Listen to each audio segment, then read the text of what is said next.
जी का कनेक्शन मेरा कैसे कहें उसको, एक शो था जो मैं उन दिनों जुड़ा हुआ था डायरेक्शन के माध्यम से। वो शो का नाम था एक महलो सपनों का। मैं उसमें एज असिस्टेंट डायरेक्टर मैं जुड़ा और मैं उसमें भी राइटिंग की कुछ ना कुछ चीज़ें करने लगा।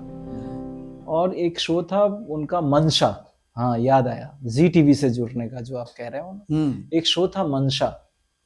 ये जी टीवी ने एक नया स्लॉट शुरू किया था 64 पन्ने।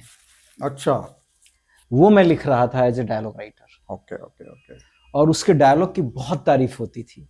अच्छा, मतलब सेट पे भी जो एक्टर होते थे वो बहुत। यहाँ पे आपका नाम आता था एज ए राइटर हाँ या हाँ घोस्ट राइटिंग की थी नहीं ये भी? नहीं नहीं, एकदम उसमें एज ए राइटर मेरा नाम वहां आता था। चलिए अच्छी और बात। उस डायलॉग की बहुत तारीफ होती थी सेट पे। ओके लोगों ओके, को लगता था कि वहां से you get appreciation about your writing work. हाँ हाँ हाँ, ओके। उसमें वन लाइनर जो होते थे बहुत कमाल के होते थे। अब आजकल तो स्क्रिप्ट राइटिंग में खास करके टेलीविजन में वन लाइनर होते नहीं होते हैं। नहीं है, वो टाइम बस पे हुआ गिने करते चुने थे। एक दो राइटर्स हैं जो बहुत बढ़िया लिखते हैं, उनके डायलॉग में वन लाइनर आता है। पर तब ऐसी चलन नहीं थी, लेकिन तारीफ थी, उन दिनों मैं लिखता था। एक महलो सपनों का के ही सेट पे एक डायलॉग मैंने किसी के लिए लिखा था जिसकी लाइनें थी कि अपनों में बहुत कम होते हैं जो अपने होते हैं, आंखें खुली रखो और गैरों में ताकने झांकने की जरा सी तहजीब और नज़ाकत रखो ताकि उसमें भी कोई अपना सा मिलता है। कुछ इस तरह का था, वो एक फिलॉसफी थी वो कहने में। Correct correct correct. तो वो फिलॉसफी जो है वो जब कही गई तो काफी लोगों ने उसकी तारीफ किया। अच्छा, क्या होता है कि अगर कोई टैलेंट होता है, मुझे जहाँ तक मेरा एक्सपीरियंस है इतने सालों का, जब मैंने भी इतनी तो वो छुपता तो है नहीं। हाँ नहीं बिल्कुल नहीं। आप में अगर कुछ चीज है, आप में अगर कोई बात है तो कहीं ना कहीं तो वो बाहर आती है। और मुझे ये भी पता है कोई ना कोई उसको देख भी लेता है। हाँ। क्योंकि ऐसा भी नहीं है कि आप टैलेंटेड हो, आप ऐसे ही निकल गए, आपका कुछ हुआ नहीं, मतलब वो तो बहुत ही रेयर होता है। अगर आप में कुछ है और आप बॉम्बे में हो और आप कहीं ना कुछ लगे हो, तो 100% कोई ना कोई तो आपको हाँ पहचान लेगा। नहीं, और उसी टाइम में मैंने किसी के कांटेक्ट में आया, मुझे बिल्कुल ठीक से याद नहीं, मुझे कोई तो जी टीवी में ले करके गया और कॉपी राइटिंग के सिलसिले में कि यहाँ पे प्रोमो लिखने का कुछ काम है। Okay okay okay. तो एज ए फ्रीलांसर राइटर जो है मैं गया, तो मुझे एज ए फ्रीलांसर वो मौका मिला और मैंने कुछ 5-6 प्रोमोज ही लिखे थे और वो प्रोमो की बातें बहुत होने लगी जी टीवी में। जी टीवी में। तो ऑफिशियली फिर मुझे जो है वहां पे 2 तरीके से उन दिनों लोगों को लिया जा रहा था, एक कॉन्ट्रैक्ट के बेसिस पे और एक बजट के बेसिस पे। तो मुझे बजट के बेसिस पे या पता नहीं कॉन्ट्रैक्ट के बेसिस पे कुछ, हाँ कॉन्ट्रैक्चुअल जो है मैंने ज्वाइन किया और मेरी एक सैलरी तय हो गई कि भाई आपको महीने में इतना पैसा देंगे।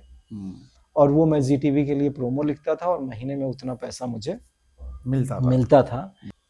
सडनली जो है मतलब पैसे का जो फ्लो जो था, मतलब लाख जो मैंने क्रॉस किया, ये वही 2002-2003 के बीच में। मतलब 2002-3 का टाइम में इतना क्रॉस कर देना बहुत बड़ी बात। मतलब मैं वहां पहुंच गया और मैं ये लिखते लिखते लिखते लिखते इतना ज्यादा मार्केटिंग टीम में और प्रोग्रामिंग में लोगों का इतना चहीता हुआ कि सडनली एक शो आया जिसका नाम था रावण। हाँ करेक्ट। बहुत अनकन्वेंशनल शोज था जी टीवी का, और क्योंकि उसका कनेक्ट माइथो वर्ल्ड की कहानी थी और राम और रावण तो हम लोग एकदम ब्लड में चलता रहता है उसकी फिलॉसफी। तो मेरा बहुत एक डिस्टिंक्ट पॉइंट ऑफ व्यू था उस किरदार के बारे में। तो मैं चैनल में वैसे ही किरदार के बारे में ऐसे बातें करता रहता था।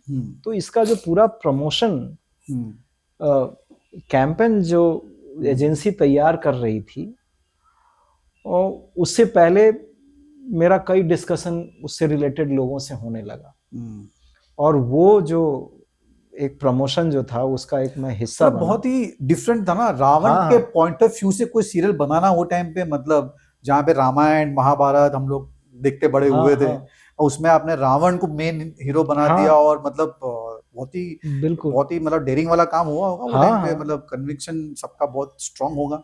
और वो इवेंचुअली ऐसा हुआ कि शो लॉन्च हुआ, हम्म प्रोमो काफी अप्रिशिएट किया गया, हम्म कैंपेन जो भी है बहुत अप्रिशिएट हुआ।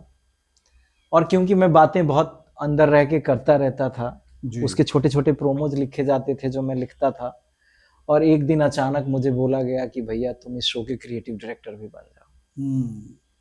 And then I became creative director of that show, जो ह्यूज बिग बजट का शो, मुझे याद है वो शो के बारे में। मुझे लगता है वही दौरान मैं आपसे मिला भी था तुमसे। So that was the first show, right when you become a creative director for Zee TV show. So ये जहाँ तक मुझे मतलब याद है कि वो जो दौर था तुम्हारा क्रिएटिव हेड वाला, वो काफ़ी वो वाला था जहाँ पे बहुत लोग तुमको मिलने के लिए आ रहे थे, नए नए शो तुमसे लिखवा भी रहे थे, और बहुत चीज़ें ऐसी हो रही थी जहाँ तक मुझे थोड़ा बहुत याद है कि मैं भी मिला था, कुछ काम करने के सिलसिले में ही मिले थे हम लोग वो टाइम पे। बट वो टाइम पे जो तुम्हारा जो मतलब जो चल रहा था, वो you are in so many things. हाँ नहीं, एक के बाद एक शोज जी टीवी में बनते चले गए और मैं उस शो का हिस्सा बनता चला गया। आप कह सकते हैं कि मैं पहला ऐसा क्रिएटिव डायरेक्टर था जी टीवी में जो एक ही टाइम में 6 शो में करता था। 6 show as a creative director. 6 show में एज ए क्रिएटिव डायरेक्टर था, और मैं कभी भी शो में बने रहने के लिए शो का क्रिएटिव डायरेक्टर नहीं था। मैं लिटरली अपने आप को खर्च कर रहा था। अच्छा, मैं शो बना रहा था। Connecting my people.